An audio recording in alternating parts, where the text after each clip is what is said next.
Praise the lord. అందరికీ ప్రభువైన యేసుక్రీస్తు నామములో నా హృదయపూర్వక వందనములు. ఈ ఉదయకాల సమయంలో దేవుని యొక్క వాగ్దానం ధ్యానించుకుందాము. ద్వితీయోపదేశకాండము 28వ అధ్యాయము 7వ వచనం చదువుకుందాం. నీ మీద పడు నీ శత్రువులను యెహోవా నీ ఎదుట హతమగునట్లు చేయును. వారొక త్రోవను నీ మీదకు బయలుదేరి వచ్చి 7 త్రోవల నీ ఎదుట నుండి పారిపోవుదురు. ఆమెన్. దేవుడు ఏమంటున్నాడంటే, నీ శత్రువులు నీ మీద ఎవరైతే నీ మీద పడుతున్నారో వారిని హతమగునట్లు చేస్తానని దేవుడు ఈ మాటల ద్వారాగా తెలియజేస్తున్నారండి. మరి ఎప్పుడు దేవుడు ఈ వాగ్దానం మీ జీవితంలో నెరవేర్చుకోవాలి అంటే, ఈ వాగ్దానం మీ జీవితంలో నెరవేరాలి అంటే మీరు దేవుని మాట శ్రద్ధగా వినేవారిగా ఉండాలి. ఇక్కడ ద్వితీయోపదేశకాండం 28వ అధ్యాయం 1 వచనాల నుంచి చదివినట్లయితే, నీవు నీ దేవుడైన యెహోవా మాట శ్రద్ధగా విని నేడు నేను నీకు ఆజ్ఞాపించుచున్న ఆయన ఆజ్ఞలన్నిటినీ అనుసరించి నడుచుకునే ఎడల నీ దేవుడైన యెహోవా భూమి మీదనున్న సమస్త జనముల కంటే నిన్ను హెచ్చించును అంటున్నారండి. దేవుని మాట శ్రద్ధగా విన్నప్పుడు, దేవుని వాక్యానుసారంగా నడుచుకున్నప్పుడు దేవుడు నీ మీదకి అనేకమైన దీవెనలను కుమ్మరిస్తాడండి. కాబట్టి నువ్వు నీతిగా యథార్థంగా దేవుని మార్గంలో నడుచుకుంటున్నట్లయితే నీ మీదకి ఎంతమంది శత్రువులు వచ్చి పడినా వాళ్ళందరినీ దేవుడు 7 త్రోవల గుండా పారద్రోలేస్తానంటున్నారండి. నీ మీదకి శత్రువు ఒక త్రోవ గుండా వస్తే ఆ శత్రువుని 7 త్రోవల గుండా పారిపోయేలా దేవుడు చేసేస్తానని చెప్తున్నారు. అవును, పగ తీర్చుట నా పని అని దేవుడు చెప్తున్నాడు. ఈ రోజున మన పక్షాన దేవుడుండి యుద్ధం చేస్తాడు. మన సొంత నిర్ణయాలు మనం తీసుకోకుండా దేవుని మీద ఆధారపడి దేవుని మాట శ్రద్ధగా యథార్థత కలిగి నీతిగా యథార్థంగా నీవు ఉన్నట్లయితే దేవుడు నీకు తోడుగా ఉండి ఏ అపాయము రాకుండా నిన్ను రక్షించి కాపాడుతాడు. కాబట్టి దేవుడు చెప్పిన మాట, దేవుని మాట శ్రద్ధగా వినండి, దేవుని దీవెనలు పొందుకోండి. దేవుడు ఏమంటున్నాడంటే, నీ శత్రువుని ప్రేమించు, నిన్ను హింసించు వారి కొరకు ప్రార్థన చెయ్యి అన్నారు. కాబట్టి ఇక్కడ మీకు శత్రువులు ఎవరైతే ఉన్నారో వాళ్ళ కోసం ప్రార్థనే చేయాలి, కానీ మీరు పగ తీర్చుకోకూడదు. మీరు వాళ్ళ మీద పగ తీర్చుకోవాలి అన్న ఆలోచనతో ఉండకూడదు. పగ తీర్చుట నా పని అని దేవుడు చెప్తున్నాడు. తీర్పు తీర్చే దేవుడు ఉన్నాడు, ఆయనే తీర్పు తీరుస్తాడు. ఎవరి క్రియల ఫలం చొప్పున వాళ్ళకు దేవుడు ప్రతిఫలం ఇస్తాడు. కాబట్టి ఆగి అలా చూడాలి, దేవుని వైపు చూడాలి. ఎన్ని సమస్యలు వచ్చినా, ఎన్ని ఇబ్బందులు వచ్చినా దేవుని మార్గం నుంచి తప్పిపోకూడదు, తొట్టిల్లిపోకూడదు. యథార్థమైన జీవితము, నీతి కలిగిన జీవితము జీవించినట్లయితే ఏ అపాయము దేవుడు మీకు రానివ్వడు. యెహోవా యందు భయభక్తులు గల వారి చుట్టూ ఆయన దూతలను దేవుడు కావలిగా ఉంచుతారంటండి. ఆయన దూతలకు దేవుడు ఆజ్ఞాపిస్తారండి. ఆయన యందు ఎవరైతే భయభక్తులు కలిగి ఉంటారో వాళ్ళకి ఏ అపాయము రాకుండా, వాళ్ళ మీదకి ఏ ఆపద రాకుండా దేవుడు తన దూతలకు ఆజ్ఞాపించి తన దూతల్ని తోడుగా దేవుడు ఉంచుతారు. నమ్మిన వారు ఆమెన్ చెప్పండి. కాబట్టి ఈరోజు మీరు ఎలా ఉన్నారు? దేవుని మాట శ్రద్ధగా వింటున్నారా? దేవుని వాక్యానుసారంగా మీరు నడుచుకుంటున్నారా? మీరు నడుచుకుంటున్నట్లయితే మీ మీదకి దేవుడు ఏ అపాయము రానివ్వడు. మీ మీదకి శత్రువు బయలుదేరి వస్తున్నప్పుడు, మీ మీద ఎన్నో కుట్రలు పన్నుతున్నప్పుడు, మీ శత్రువులు మీ మీద పగ తీర్చుకోవాలని వాళ్ళు ఆలోచన చేస్తున్నప్పుడు వాళ్ళ ఆలోచనలన్నిటినీ వాళ్ళకి త్రిప్పి దేవుడు కొడతాడండి. వాళ్ళు ఒక పన్నాగం పన్నితే వాళ్ళ మీద 7 పన్నాగాలు అంటే ఇంకంతకన్నా అధికంగా దేవుడు చేసి వాళ్ళని 7 త్రోవలు గుండా పారద్రోలేస్తాడు. కాబట్టి ప్రియమైన సహోదరి సహోదరులారా, మీరు కృంగిపోకండి, మీరు భయపడకండి. మీరు ఏ సమస్యల్లో ఉన్నారు, ఏ ఇబ్బందులలో ఉన్నారు? శత్రువు అంటే మనిషే కాదండి, శత్రువు అంటే సాతానుగాడే ఈ యొక్క సమస్యలన్నిటికీ, ఇబ్బందులన్నిటికీ కారణం. మనిషిని తల్లడింపచేసేది సాతానే, మనిషిని దుష్టత్వంలో పాడేసేది సాతానుగాడే.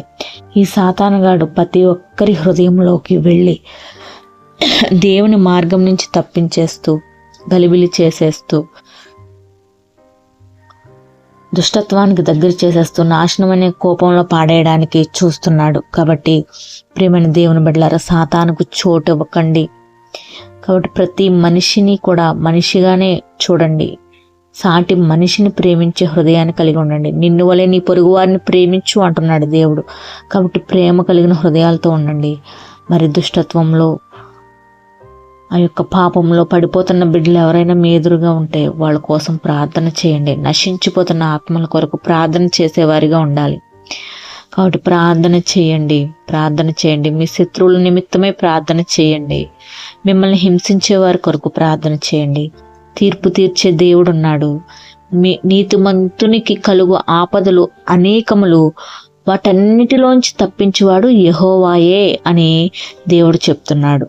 కాబట్టి మీకు అనేక ఆపదలు కలగవచ్చు, కానీ వాటన్నిటిలోంచి తప్పించే దేవుడు ఉన్నాడు. కానీ దుష్టులకి, దుర్మార్గులకి ఏ ఆపదలు ఉండవు.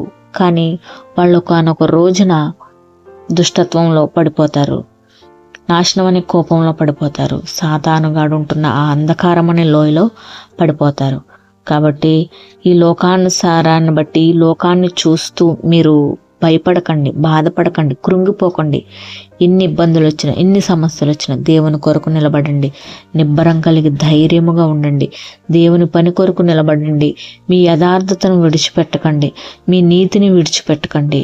బ్రతికినన్నాళ్ళు నీతిగా, యథార్థంగా మీరు బ్రతికినట్లయితే దేవుడు మీకు గొప్ప విజయాన్ని ఇస్తాడు, సంతోషాన్ని ఇస్తాడు, సమాధానం ఇస్తాడు. ఆయనకు తెలుసు ఆయన నమ్మిన బిడ్డలకి ఏం కావాలో. ఆయన నమ్మిన బిడ్డల్ని, ఆయన మీద ఆధారపడిన బిడ్డల్ని, ఆయన నీతి మార్గాలు నడుచుకుంటున్న బిడ్డల్ని దేవుడు కింద స్థితిలో ఉంచడండి, ఏమాత్రం ఉంచడు. పై స్థితిలోనే అప్పిచ్చేవానిగానే ఉంచుతాడు, కానీ అప్పు తీసుకునేవానిగా దేవుడు ఉంచడు. పైవానిగానే దేవుడు ఉంచుతాడు, కానీ కింద వానిగా దేవుడు ఉంచడు. తన బిడ్డల్ని చిన్న చూపు చూసే విధంగా దేవుడు ఉంచడు, గొప్పగానే దేవుడు ఉంచుతాడు. మరి ఈ రోజున దేవుని నమ్ముకున్న బిడ్డలు ఎంతమంది లేరు? గొప్ప దైవ సేవకులు.